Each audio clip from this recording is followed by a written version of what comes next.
বাংলাদেশের এক বক্তা নবীজি ও আলী মা ফাতেমার বিরুদ্ধে কথা বলে। সে বলে হযরত আলী আর মা ফাতেমা নাকি ঝগড়া করেছে।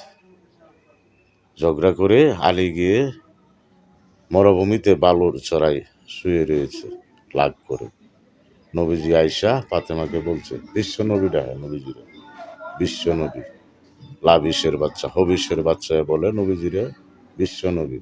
নবীজি হলো দু জাহানের বাদশাহ। নবীজির ওসিলায় আল্লাহ সব কিছু সৃষ্টি করেছে।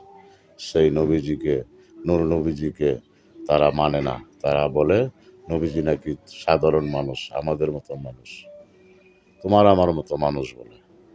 আর বলে কিনা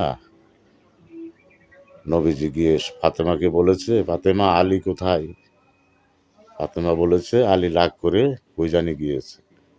নবীজি গিয়া দেখলো বালির উপরে আলী শুয়া রয়েছে। বালির বাবা বলে আলী। আলী বলে বালির বাবা। নবীজি ডাক দিছে, এই বালির বাবা আলী, তোরে পয়জার মাইরা সাফার দাঁত ফেলায় দিবার কাম, জুতা মেরে। পয়জার তো অনেকজন বুঝবে না, জুতো মেরে সাফার দাঁত ফেলায় দিবার কাম। হবিষ্যের বাচ্চা, লাবিসের বাচ্চা, শয়তানের বংশধর তুই। তুই নবীজির বিরুদ্ধে কথা বলিস? তুই জানিস তুই কি সেই নবীজির পাঞ্জাতনের কিছুই বুঝিস? পাঞ্জাতন সম্বন্ধে কথা বলিস? হযরত আলী হইল বেহেশতের সর্দার, হাসান হোসেনের পিতা। আলীকে নিয়ে আর ফাতেমাকে নিয়ে কথা বলিস? ফাতেমা হলো বেহেশতের মেয়েদের সর্দারনি, জান্নাতের যারা যাবে মেয়েরা তাদের সর্দার।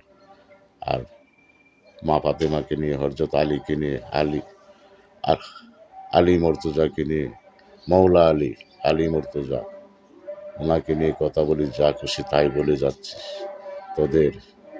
তোদেরকে ধরে হাত পাও ভেঙে রাস্তায় ভিক্ষা করার সুযোগ করে দেওয়া উচিত। লাবিসের বাচ্চা।